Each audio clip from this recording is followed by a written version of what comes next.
Testing 1, 2, thank you.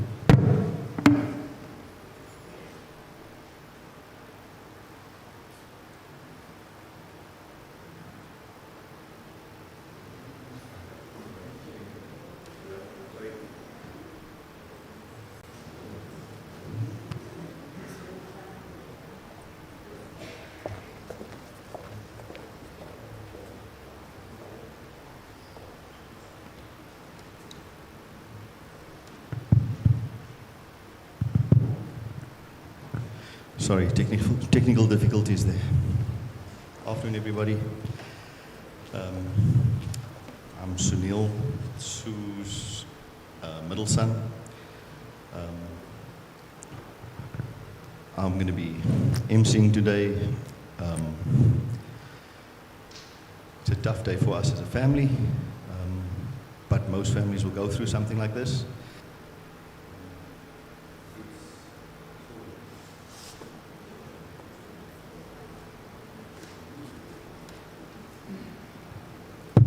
Okay, it's back on again. It's very heartwarming to see how many people have.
Ladies and gentlemen, friends and family, we gather here today to honor the life of a remarkable woman, Sushila Devi.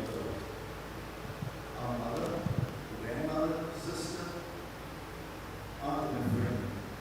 A legacy is one of love, strength and selflessness.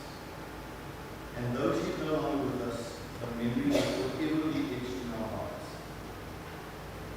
Sushila Devi Pillay, Sue as she was commonly known, was born on the 21st of February 1945.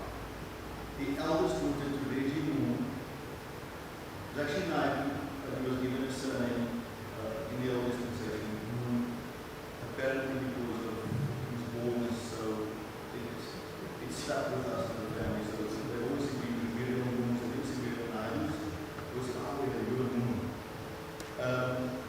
And his wife, Miriam O'Brien. She grew up on Factory Road and later moved to 27 St. John's Road. Mom had a few homes. The longest one we stayed in was in Pillay Road, number 13 Pillay Road in Pillay Nights, which gave us a charm and a good memory from our lives, where we spent, I think, I was 4 years old when we moved up. I moved out at 19, close to 20, so it was about 15, 16 years there. Her child was shaped in 27 St. John's Road, and as we go, you will find that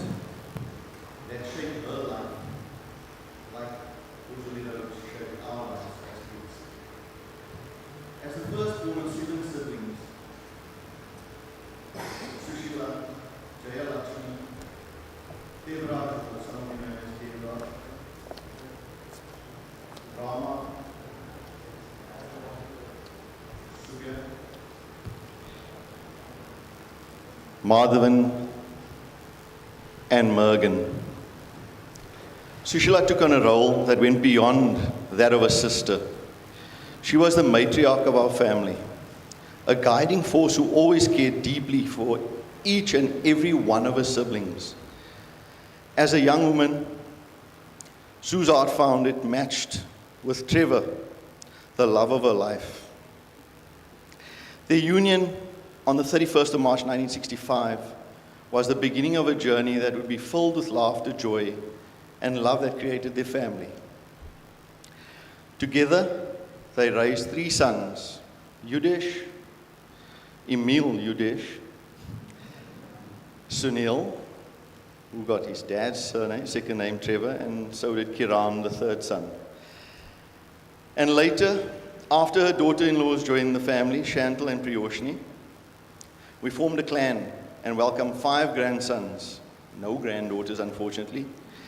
But along the way, Sue adopted many of you as her daughters, either spoiling you with clothing, jewelry, or trying to kidnap you from your own parents and make you her own. Her devotion to her family was unwavering. She was a proud, loving, and doting mother and grandmother as well, always putting the needs of her loved ones first. She would have moved mountains to see those she cared about being happy and safe. Her love for her family knew no bounds, and her sense of duty to those she loved was a guiding light for all of us.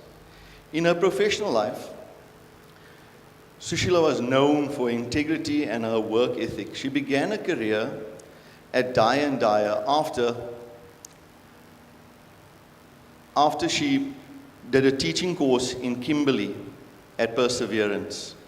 She returned home after 1 year, not finding it very happy, but I think she left to come back to the love of her life, which forced her to find work. She worked with her sister Jaya at Dye & Dyer, and then later moved to Barclays Bank, which became FNB afterwards, for those of you that are too young to know about Barclays. She had numerous friends throughout the years at Barclays Bank and FNB. She worked at Oxford Street for most of her career and later moved to Buffalo Street branch and then took on the responsibility of the branch controller at Vincent Park. She was dedicated, conscientious, and went above and beyond everything she did. I was privileged to work with my mom for 2 years in the bank. Thank God it was only 2 years there. Her colleagues became her lifelong friends, and up till this day, still. Many of them described her as a second mother, someone who cared not just about work, but about their well-being after work and throughout their lives. One of the most striking things about my mom was her kindness. She was a woman who gave freely, whether it was of her time, her love, or her resources. She never hesitated to offer support and generosity that left a lasting impression on everyone who crossed her path. If it was cooking for friends, or dad's friends, or my friends, or anybody, she never once said, "Oh, geez, you give me work to do." She'd come home and get stuck into it after working a full day's work. Beyond her kindness, she was also a force to be reckoned with. A lot of us didn't pick a fight with my mom because she could stand her ground. I think that came from being the eldest in the family and standing up and protecting her siblings. She was a real toughie, surviving breast cancer, not once, but 3 times. Her resilience and strength in her face of adversity were nothing short of inspiring to a lot of people, and she spent a lot of time helping people who went through the same battles as her. She loved to share stories of her childhood, some that I can't share with you, because they were a little bit hair-raising. She grew up in St. John's Road, and all the fun she had with her siblings lasted the whole of her life. Right up until her end days, she would share them with us and tell us stories that had happened, and she carried with her as treasured memories. Unfortunately, some were too long to share, but one in particular, which was about her brother, Rama, ratting his future brother-in-law, Trevor, out to her mum, who wasn't too keen on having Trevor around. My granny was quite adamant, and this comes from Trevor. She didn't really like him as a suitor. And one night, Rama ratted him out. He was visiting in the garden, and she ratted him out about being somewhere hiding in the garden. Rama ratted him out about hiding in the garden. She came out and she searched for him frantically. So if you can imagine this being the stoop and this being a rose bush, she was hiding right in the front and she was standing behind looking for him, but couldn't find him. I think he was lucky, because my granny, if you knew Mama, she wasn't the slightest built person, and if she got hold of him, she would have given him quite a lesson. So my mum, Sue, spoke so fondly of her father, Reggie, who some of you know. We weren't fortunate enough to know him. Yudish did, because he was the eldest grandchild, and always spoke with admiration. And some of you would have heard about the story about the saving of a lady from a lion who he shoved into a taxi. They also told us a lot of stories of her mischievous side. So some of you that know me, I'm the teaser in the family, but they say I take after my mum. She told me once that there was a guy that used to pass by 27 St. John's Road all the time, and he had like a discolored lip, and she had a funny nickname for him. So she'd scream that name out and hide until the guy would like search for her, wanting to half murder her. And everybody else would be scared of doing it, but she did it because that was a sense of humor. She would be really daring and do things like that. She said, I loved annoying people, and it gave me a sense of humor to see them getting worked up. And I'm that type of guy and often got a hiding for it. But she got away. Anyway, her laugh was contagious. And if you heard her laugh, you would laugh with her sometimes, because she'd like really shrill into laughter. And that's something I think we're all going to miss dearly. In her later years, as I said before, she became a mother to many. Her love and care extended beyond her immediate family. And she took on the role of a second mother to lots of her friends and colleagues. She built lasting relationships wherever she went. In her career at the bank, she also took on a sideline where she did cooking lessons. And I remember, because I stayed with him for a year in Vincent, she'd have classes, and I think there were photos of her on the screen there with the class in her kitchen somewhere, where they'd come in, she'd teach them to cook a whole lot of different Indian meals and Western meals, and then they would go home with a recipe book, and whatever was cooked there in the evening, they were welcome to take home as meals. And this started when we were youngsters, where my mum worked at the bank. I'd get the phone call, because Yudish was either out playing sport or he was at varsity, and she'd ask, what do you want for supper? And what does Kiran want for supper? My dad had already obviously put in his order, because he never really ate chips and chops like we always wanted. He'd choose something more complicated, normally mung dal curry. But we thought it the norm that, we came home and there were 3 different meals cooked, until we got older and we'd mix up with friends, our white friends, or even our colored friends that played sport with us. And they said, wow, you guys got 3 different meals on the table today. It's like weird, we get like one pot and that's what you're eating. That never happened. So, we were spoiled, and that carried on through our lives. My wife still does it today sometimes, but mainly for her sons. I have to just join in with whatever they get. Today, as we say goodbye, we know that Sue's spirit lives on in each of us.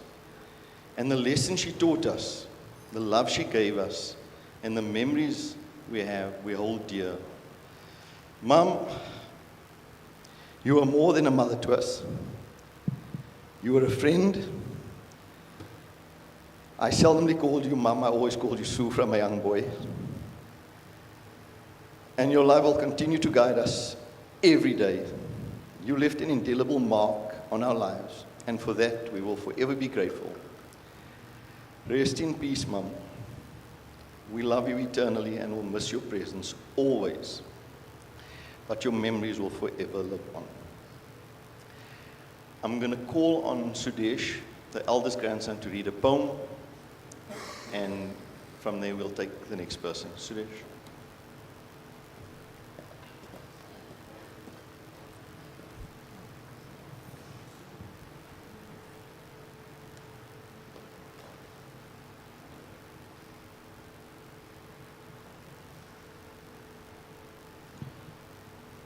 Do not stand at my grave and weep. I am not there. I do not sleep. I am 1,000 winds that blow. I am the diamonds glinting on the snow. I am the sunlight on ripened grain. I am the gentle autumn's rain. When you awaken in the morning's hush, I am the swift uplifting rush of quiet birds in circled flight. I am the soft star that shines at night. Do not stand at my grave and cry. I am not there. I did not die. Thank you. I'm now going to call Sue's other grandson, my eldest son, Nashin, who's going to say a speech on behalf of the grandkids.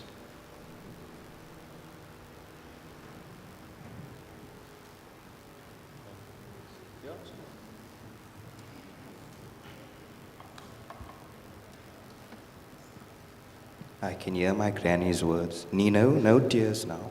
No tears. Good afternoon, ladies and gentlemen, boys and girls, family and friends. I would like to thank all of you for attending my darling granny's final goodbyes as we are graced here this afternoon with your warm presence. For those of you that don't know me, my name is Nashin Sunil Pillay, eldest son of Sunil and Pri, and Sue's fourth grandson. Where do I start, my darling Ava? Well, I learned from a young age that she didn't like me calling her Gogo or Granny, so she got away and taught me that I would be definitely calling her Hava until the end. As she did, she had her own Hava many years ago. Today, Sue, I stand here and all I can do is thank you. I thank you for 22 years of happiness, laughs, and memories of gold that I shared with you. My relationship with my granny started from the day I arrived home, with Sue having dibs on me before my mother had a chance. At this time in her life, she had already been blessed with 2 elder grandchildren, Sudesh and Deshan. And then came Rushen and myself. And within a few years, Sue was blessed with a full family of boys, closing the grandchildren chapter with our baby Ishan. My granny had her hands full during 2002 to 2003, between myself and Rushen. Later I learned, the older I got, that Sue devoted her time into nurturing me as if I was her own child. When my mother returned to work, I was still blessed to have my granny Sue by my side all along, as did our other grandchildren, her grandchildren, my cousins. Later during my schooling years, my granny continued playing a key role in my daily life. To this day, I could not wait to receive a call on the landline from either 0437 61618 or the famous 082 494547. This is where my granny and I would talk every day, hours on end, planning out our afternoon after school. My golden memories, as discussed with my cousin Rushen this morning, would be waiting to see a gold-eyed Sicilian parked outside the Sterling School, knowing well we're going out for lunch and being spoiled by Sue. My words to her would be, Sue, please can we go out for lunch? I can't eat peanut butter again. Have a king pie, please, or McDonald's. Between myself and Rushen, I think it's safe to say McDonald's in Vincent never closed down because we kept them in business.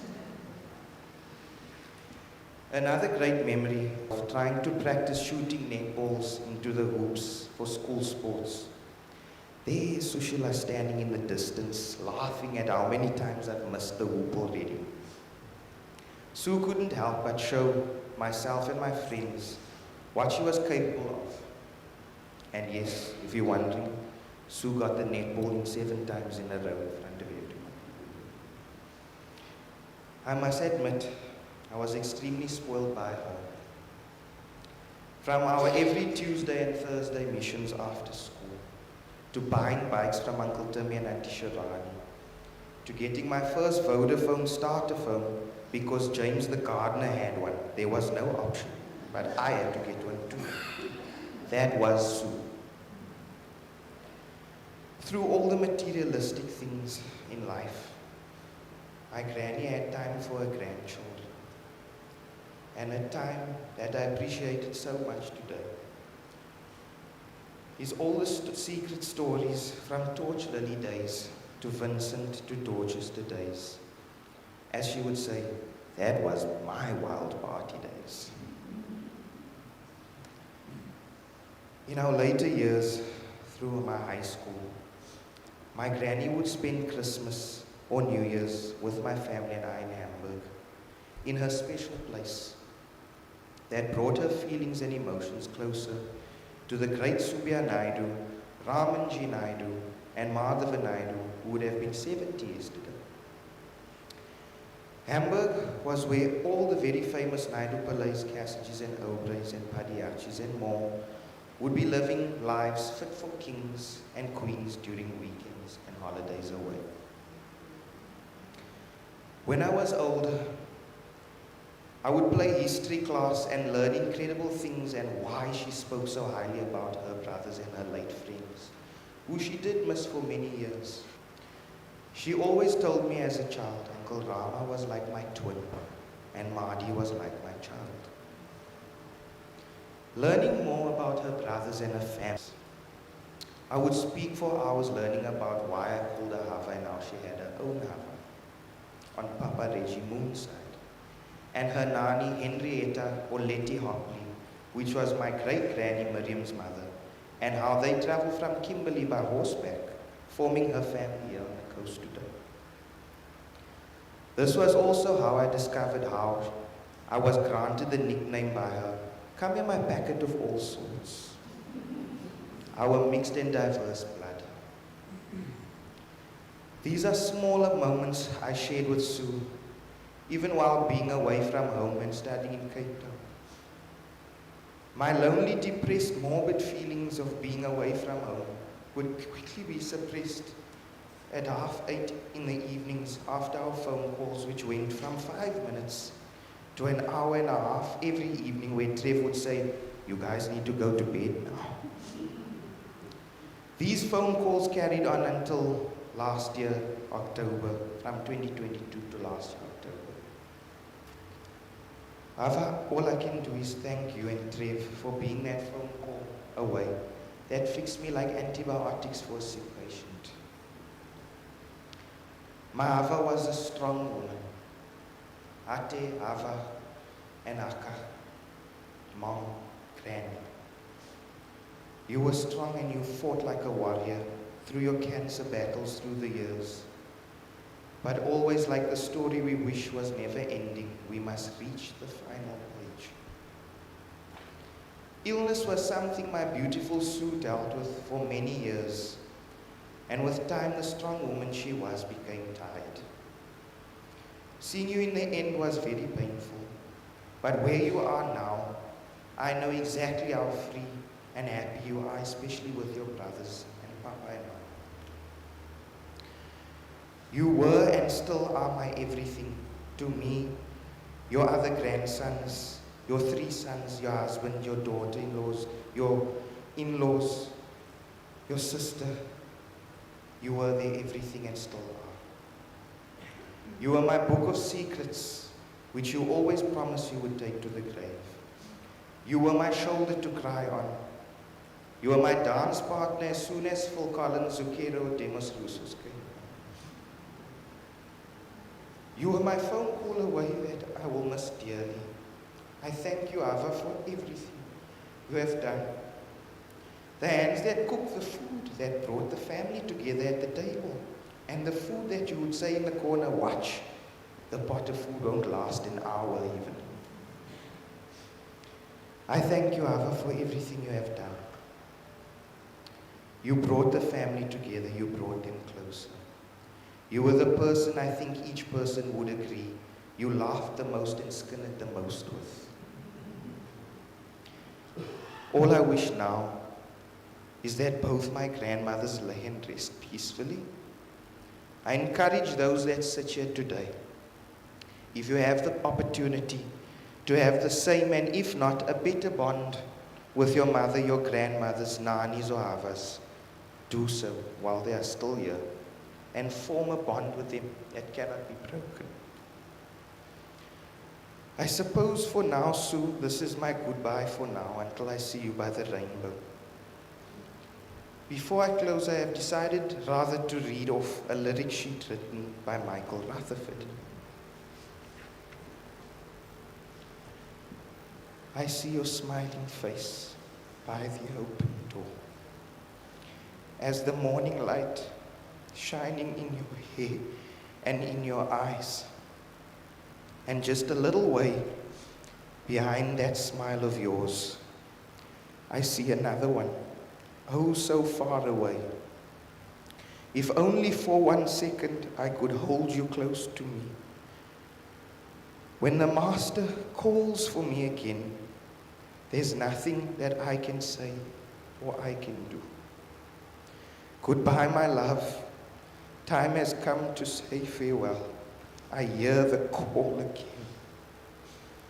Goodbye to the world I've shouted for so long. Well, there's so much, my love, that I will never say. And in a little while, there's nothing left to say. As the years go by and I have not returned, and the night has come falling all around, and if you count the stars, you'll know how many have gone out.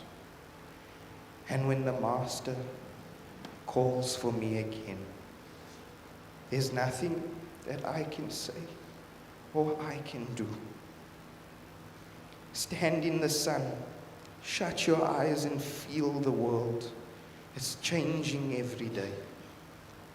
Goodbye, my love. Each day will seem so long. There's so much I feel that I can never say. I can't see you. I can't feel you anymore. I've just a memory of that open door. Thank you for the beautiful life myself and the world got to share with you. Sushila, Devi, Naidoo, Pillay. I will love you and treasure you with my heart for eternity. Thank you, Ava.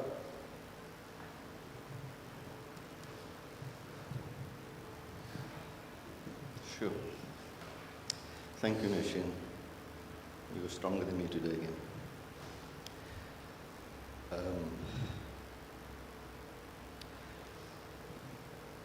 We're now going to ask you to come up for the last viewing if you like. And I'm going to place some petals at the top in some packets, and you can sprinkle on my mum's body. And then we'll have the vote of thanks before the final closing.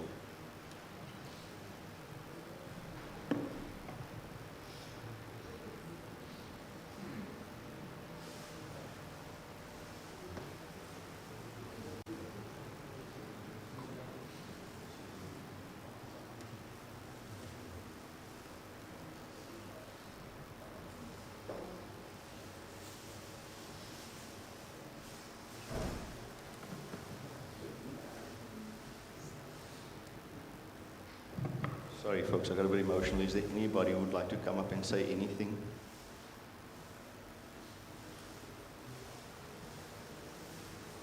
Yeah, and if anybody wants to come up and view the body, you're welcome to come up now.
anybody else want to come up and view? Can we close?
Sorry, can you all just sit? We're just going to do a vote of thanks.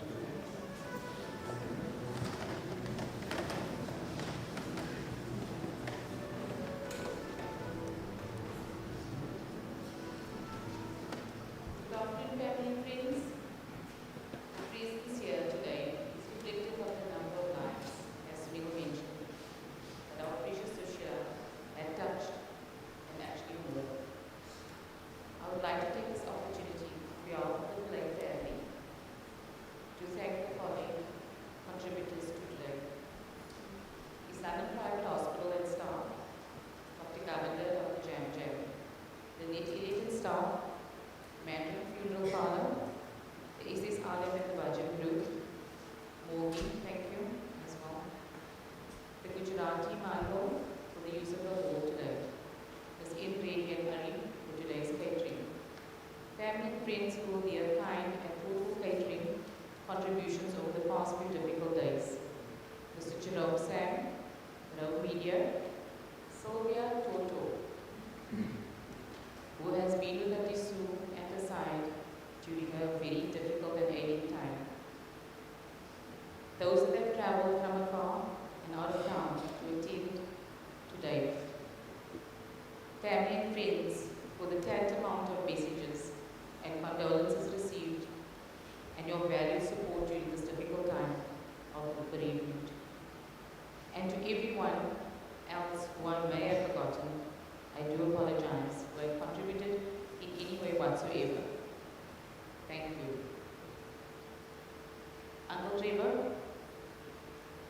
a thanks to you, my partner in crime, you know, and Sue's love of our life. Thank you for the past 60 years and a bit more that you had been part of Sue's life, loving her and caring for her unconditionally. You also gave great meaning to the term in sickness and in health. And lastly, I would like to thank my Sushila Devi Naidoo Pillay for being more of a mother and a friend to both Shanford and myself than a mother-in-law. I will treasure our chats that we used to have in the evenings when you stayed with me for those 18 months looking after Nishid. I couldn't have thanked you enough for that. I will dearly miss those conversations, those deep, deep conversations that we had. And not forgetting, of course, Nishin, the Skinner stories of the old days.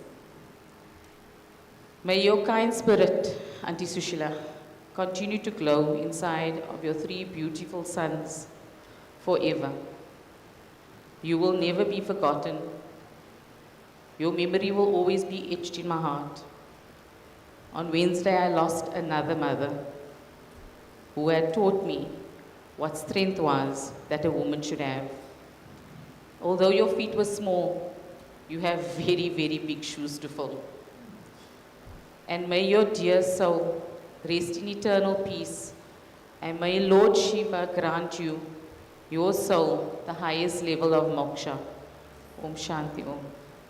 I would also like to extend an invitation on behalf of the Pillay family that after the crematorium, you can join us for a meal at the East London Mandir in Braylen. Thank you very much.